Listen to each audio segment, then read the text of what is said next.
Hey guys, this is an Air Dragon and this will be a prog review. It's one of those Christmas gifts that I don't know if I want to love or hate. So what it is, it's a digital display air compressor for your tires. So it's a great thing to have in the car in case of emergency. You have to inflate your tires. It's a quirky unit. So first of all, it looks like a power drill, so you would think that it's battery powered, right? Well, it's not. This is just a compartment where you could store your cable.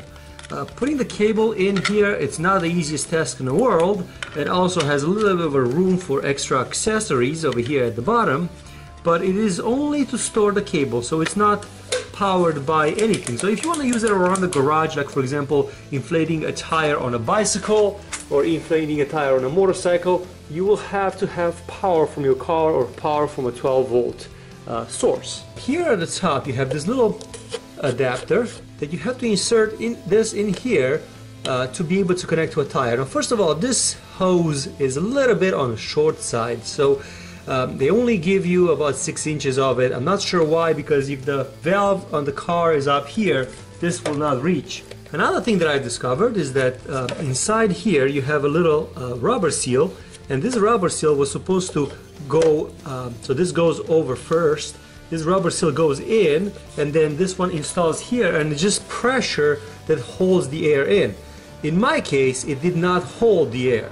So what I had to do is I had to take it off and find an O-ring in my garage to give it a little bit more space. And once I install this O-ring over here, now this one will create enough pressure on it so the Air Dragon doesn't leak. So it was bad basically out of the box. Once I put that O-ring in here, I could twist this enough to hold the air. So now this hose, it's compressed enough so it doesn't come off anymore. To inflate your tire, what you have to do is you have to take this little twisty and then screw it in to the valve of your car.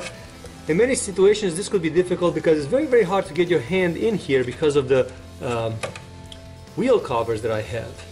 These tire inflators that have the push clamp on are a lot easier to put on to the valve and remove off the valve versus the Air Dragon, which it always kind of like makes me fight it, so I have to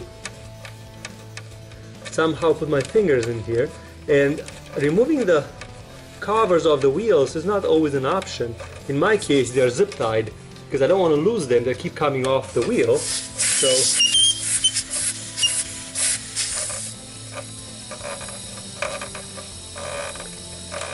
So now that the Air Dragon is connected, you can hear it has a backflow.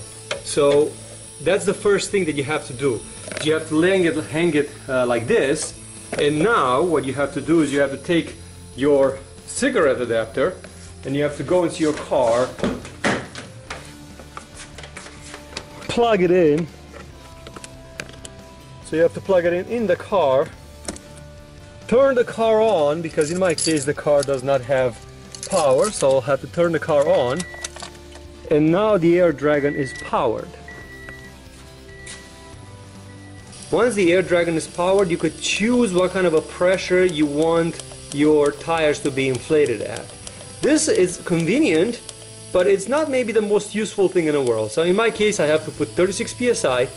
Once I set up the pressure, it shows up the internal pressure of the tire, and what I'm going to do is I'm going to push the power button, which is located here in the front, and this will stop automatically when it reaches the 36 psi that I've set up over here.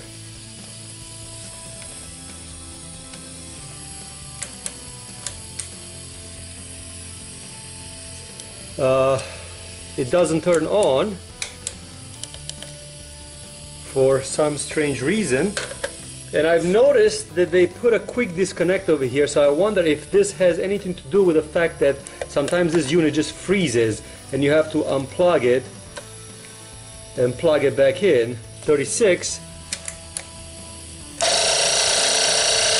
and it just turned on.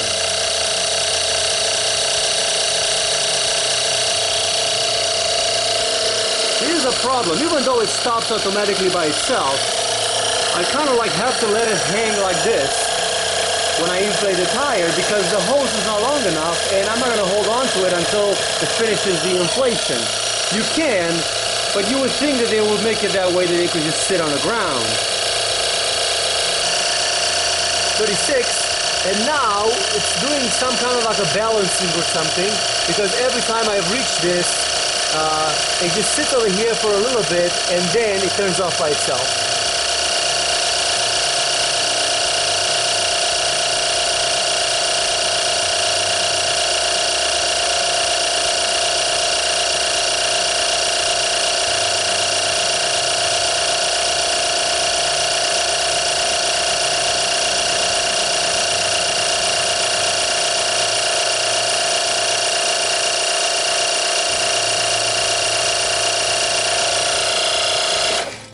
Okay, so it just stopped, and right now, here's another disadvantage of it. It says full, so what I have to do is I have to unscrew this thing really, really fast, because otherwise the air will escape out of the tire. So what I have to do is I have to get my hand in here and start spinning this. Hopefully I'll be able to take it off fast enough. It just happens that I have an air compressor in the garage. I'm going to plug it in and verify the pressure. And it is showing 36.5, so I am 36.5 pressure. Another thing that the Air Dragon doesn't have, if you have too much pressure and you want to release back to 35, this air compressor has a little button over here that I could push, and I could take air out of the tire, and then I could still have the digital readout over here. I could still have the readout over here, where the Air Dragon doesn't have, and plus this one is just a quick release and then very little air escapes. Can you use it on a motorcycle tire? Yes, you can. What I have to do is I have to set up the pressure for the motorcycle. In my case, the pressure on the motorcycle, well, my cable's a little bit short. Sorry about that. So my pressure on the motorcycle, I'm running 15 psi's in these tires. So I'm removing the valve cover. I screw this one in. This tire is completely flat right now, so it has absolutely no air in it.